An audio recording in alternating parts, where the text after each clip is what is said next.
that? Yeah, definitely. The first half was not great at all.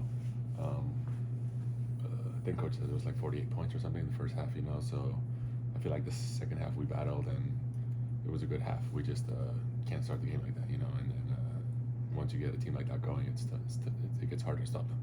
Defensively, what would you say were the bigger issues for you guys as far as not getting paint? They had over 7. Yeah, first half they had only had 3 threes and it was like 48 points in the paint, so that's the game, we got to be in the weak side, we got to be in. I got to stop the ball on the pick and rolls, it was just a accumulation of everything, What, does this take any momentum away from what you feel you guys have built on that road trip? Definitely not. It definitely hurts and it sucks for sure.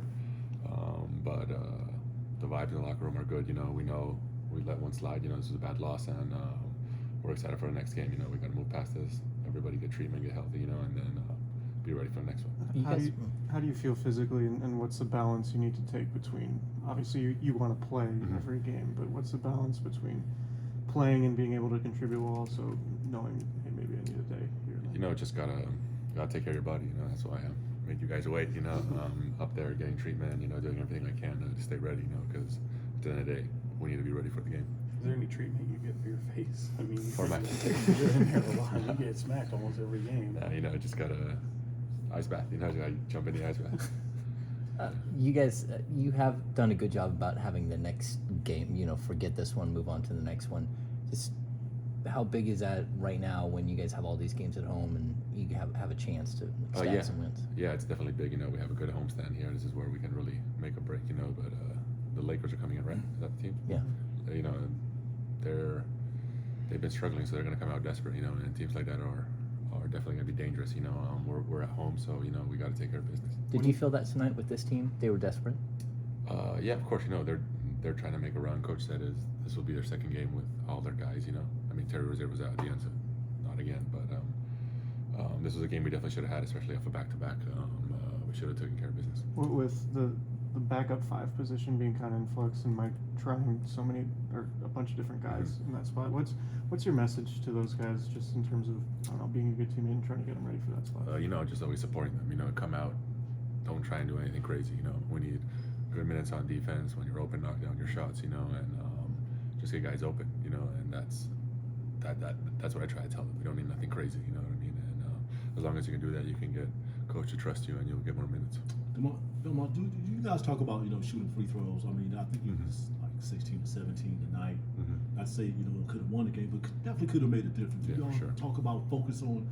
Yeah, of course. We shoot free throws every day. Every day before practice, after practice, me personally, and then we have games at the end to get everyone locked in. Today was one of those days that, I mean, yeah, like you said, we would have made half of those free throws. We probably would have won the game. When he says reality check, do you guys take that as we're not as good as we think we are, or is there like an overconfidence, or do you read it that differently? I don't know what he's trying to say. Yeah. Maybe trying to get us going, but we definitely know we're definitely better than what we showed, and we just, like I said, we let a dangerous team get hot, and they got a lot of scorers, a lot of talent, so that's what happened. We were too late, so basketball gods are not going to be always on our side. They're not going to let us come out of these games all the time. So basically, I think it's in terms of we just got to come out and play hard from the jump. That's what he means by the reality check. A little more extra oomph tonight with your parents in the stands? They flew in the last 2 games, so they've been here for a while now, and it's fun. It's fun having family home. I don't get to see them all year, so it definitely helps. Is he a big critic? We talk about the games. He stays up 5, 6 a.m. watches all the games, calls me after the game, so we definitely talk about them. When guys talk about needing to improve communication on defense, what specifically is that? Like, what are you guys calling out? Just depending on the team, there's a lot of guys who we want to send to their weekends. Some teams have 3-4 guys that are in different directions. Might be blitzing another guy, stuff like that. So for everybody who subs in and comes in, we just got to be locked in on our defensive coverage. Sometimes it gets tricky because we switch, and then you're on a guy that we're meant to weak, but now it's a strong. So little things like this. Last one. Cool. All right. Thanks, Thank you, guys. sir.